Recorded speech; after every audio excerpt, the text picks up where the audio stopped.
नमस्कार जय जगन्नाथ स्वागतिका daily blog को आपण मानक ढेर सारा स्वागत। तो प्रथमे तो मु आपण मानक सॉरी कहूँ कारण मु बहुत दिन है वीडियो पोस्ट करी नथिली तो से बहुत सारा सॉरी।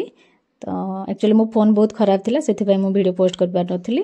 तो एगुड़ा है पुराना वीडियो जोटा कि मु माँ तारिणी को पाखक जाइथिली। तो आपण माने मध्य मो सहित चलतु आ वीडियो देखंतु। जदि वीडियो भल लागुची आपण कमेंट माध्यम रे जणाबे केमती कोन लागिला। जदि वीडियो भल लागुची please like share and subscribe my channel.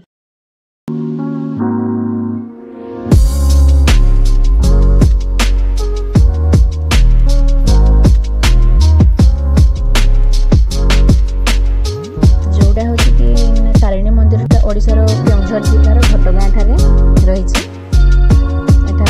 अधिष्ठात्री देवी होती माँ तारिणी आप समस्ते तो जानी। चलतु रास्तार किसी दृश्य केउझर जिले में अनेक गुड़ी दर्शनीय स्थान रही जमीक माँ तारिणी मंदिर घटगाँ ता सहित रही सान घाघरा बड़ घाघरा गुंडीचा घागी एमती अनेक गुड़ी वाटरफॉल 30 किलोमीटर दूर में देखु यहाँ है कांजीपाणी घाटी जोटा कि ओडिशार सबुठ लंबा एवं सुंदरिया घाटी। तार दृश्य देखो केते सुंदर होती पूरा नेचुरल। जो माने कि नेचर को बहुत भल पाउथिबे से माने ए स्थान को आसिक बहुत माने शांति लागिवो से मानकु। देखंतु तार चारिपार्श्व केमती देखा जाउची। प्रायतः केउझर पाखापाखि आसी जाइथिलुनी। माँ तारिणी जार कि नड़िया बहुत प्रिय ताको नड़िया राणी भी कहा जाए। तार मंदार फूल बहुत पसंद से मंदार मालिनी भी कहा जाए। से दुख माने दुखी रखींकर माने माने दुख को नाश करिଥାଏ। तो दुख नाशिनी भी ताको कहा जाए। देखंतु हम पहुंची माँ तारिणी पीठ घटगाँ एटा किला गेट। तो आम जाइଥିବା समय से चैती पर्व होता। तो माँ को दुईटा पर्व हुए बहुत जाकजमक पालित हुए। गोटे है आषाढ़ पर्व आ गोटे है चैती पर्व गोटे।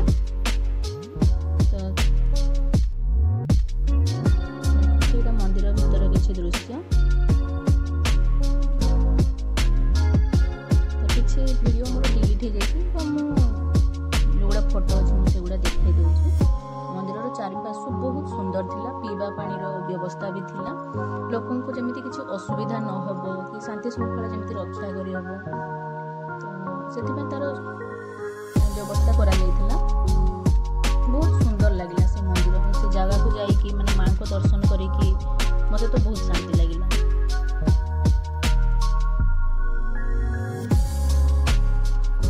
मंदिर चारिपार्श्व से भोग भी दिया होतिला प्रसाद बंटन होतिला।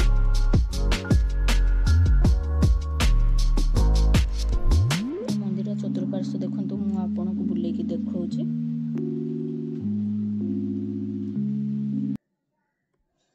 प्रबाद रो जहा अछि जे ई माने तारिणी मंदिर को 1480 मसीहा रे केउझर रो राजा गोविंद भंजदेव निर्माण करिथिले। पुरी रो गजपति महाराजा को आदेश क्रमे माँ तारिणी मंदिर रो माने ये जो घटगाँ ठारे शक्तिपीठ भाव स्थापित होइथिला।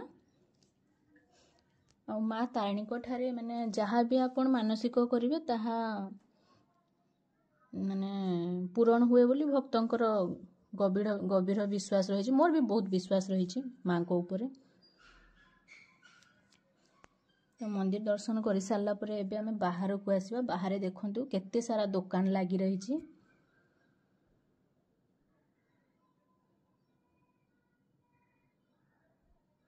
सेठी प्योर नड़िया तेल एटा मिलूची। गिनी भी देखंतु मिलुथला।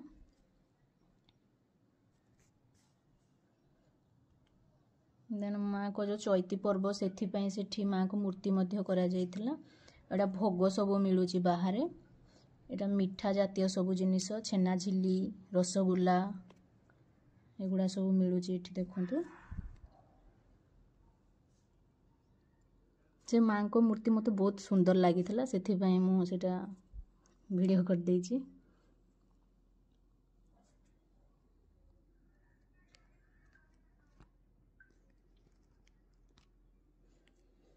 मोर सौभाग्य कि मु से चैती पर्व समय रे माने माँ को दर्शन पाई जाइथिली। ये चैती पर्व 7 दिन पाई होता है। देखंतु ये चैती पर्व में माँ को मूर्ति माने केमती बना हेछि। चैती पर्व मेन कि माने माँ को प्रतिदिन सुनावेश होता है सकाळे और संध्या समय माने माने मंगल आरती होता है, भागवत पाठ होता है, चंडी पाठ होता है, होम यज्ञ और सत्यनारायण को माने आस्थान पूजा विधि मते करा जाय थाए। और से चैती पर्व रे माने छोट छुआ मानक भी अनेक माने जनरल नॉलेज जो क्वेश्चन गुडा को पचरा जाउथला, ता सहित प्राइज भी डिस्ट्रीब्यूट करा होतला। माँ को प्रिय है माटी घोड़ा, तो प्रति दुकान रे माटी घोड़ा, नड़िया भोग डाला युवा सब सुलभ दर रे मिलूला। नड़िया ये बहुत सस्तार मिले। गेटा एते सुंदर है माने माँ को कारुकार्य सब गुड़ाक बहुत सुंदर है। देखो मुझे देखे आपको 88तम चैती पर्व।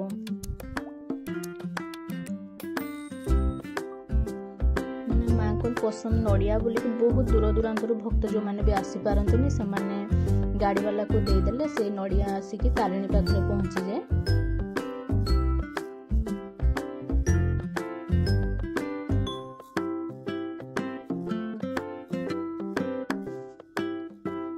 तापर आसिला बेले रास्तार सान घागरा एक दर्शनीय स्थान थिला जोठी आमे जाइथिलु। केते सुंदर हेछि से स्थान देखु वाटरफॉल टा।